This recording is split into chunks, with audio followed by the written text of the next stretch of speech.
شروع اللہ کا نام لے کر جو بڑا مہربان نہایت رحم والا ہے۔ جو چیز آسمانوں میں ہے اور جو چیز زمین میں ہے سب اللہ کی تسبیح کرتی ہے، اسی کی سچی بادشاہی ہے اور اسی کی تعریف ہے، اور وہ ہر چیز پر قادر ہے۔ وہی تو ہے جس نے تم کو پیدا کیا، پھر کوئی تم میں کافر ہے اور کوئی مومن، اور جو کچھ تم کرتے ہو اللہ اس کو دیکھتا ہے۔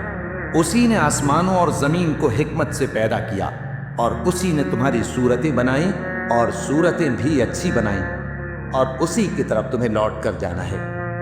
جو کچھ آسمانوں اور زمین میں ہے وہ سب جانتا ہے، اور جو کچھ تم چھپا کر کرتے ہو اور جو کھلم کھلا کرتے ہو اس سے بھی آگاہ ہے، اور اللہ دلوں کے بھیدوں تک سے واقف ہے۔ کیا تم کو ان لوگوں کے حال کی خبر نہیں پہنچی جو پہلے کافر ہوئے تھے؟ تو انہوں نے اپنی کرتوت کی سزا کا مزہ چکھ لیا، اور ابھی دکھ دینے والا عذاب اور ہونا ہے۔ یہ اس لیے کہ ان کے پاس پیغمبر کھلی نشانیاں لے کر آتے تو وہ کہتے کہ کیا ایک آدمی ہمیں ہدایت کرے گا؟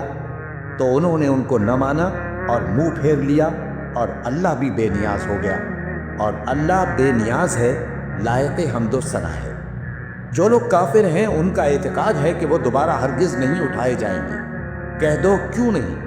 میرے پروردگار کی قسم تم ضرور اٹھائے جاؤ گے، پھر جو کام تم کرتے رہے ہو وہ تمہیں بتائے جائیں گے، اور یہ بات اللہ کو آسان ہے۔ تو اللہ پر اور اس کے رسول صلی اللہ علیہ وآلہ وسلم پر اور اس نور یعنی قرآن پر جو ہم نے نازل فرمایا ہے ایمان لاؤ، اور اللہ تمہارے سب اعمال سے خبردار ہے۔ جس دن وہ تم کو اکٹھا کرے گا یعنی حشر کے دن، وہ نقصان اٹھانے کا دن ہے، اور جو شخص اللہ پر ایمان لائے اور نیک عمل کرے وہ اس سے اس کی برائیاں دور کر دے گا، اور جنت کے باغوں میں جن کے نیچے نہریں بہہ رہی ہیں داخل کرے گا۔ وہ ہمیشہ ہمیشہ ان میں رہیں گے، یہی بڑی کامیابی ہے۔ اور جنہوں نے کفر کیا اور ہماری آیتوں کو جھٹلایا وہی اہل دوزخ ہیں کہ ہمیشہ اس میں رہیں گے، اور وہ بری جگہ ہے۔ کوئی مصیبت نازل نہیں ہوتی مگر اللہ کے حکم سے، اور جو شخص اللہ پر ایمان لاتا ہے وہ اس کے دل کو ہدایت دیتا ہے، اور اللہ ہر چیز سے باخبر ہے۔ اور اللہ کی اطاعت کرو اور اس کے رسول کی اطاعت کرو، بس اگر تم منہ پھیر لوگے تو ہمارے پیغمبر کے ذمے تو صرف پیغام کا کھول کھول کر پہنچا دینا ہے۔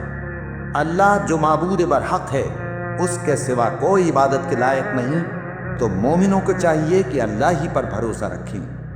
مومنوں، تمہاری بیویوں اور اولاد میں سے بعض تمہارے دشمن بھی ہیں، سو ان سے بچتے رہو، اور اگر معاف کر دو اور درگزر کرو اور بخش دو تو اللہ بھی بخشنے والا ہے، مہربان ہے۔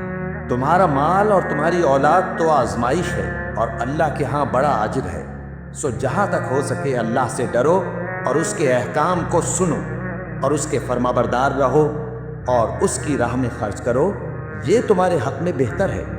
اور جو شخص طبیعت کے بخل سے بچایا گیا تو ایسے ہی لوگ راہ پانے والے ہیں۔ اگر تم اللہ کو نیک نیتی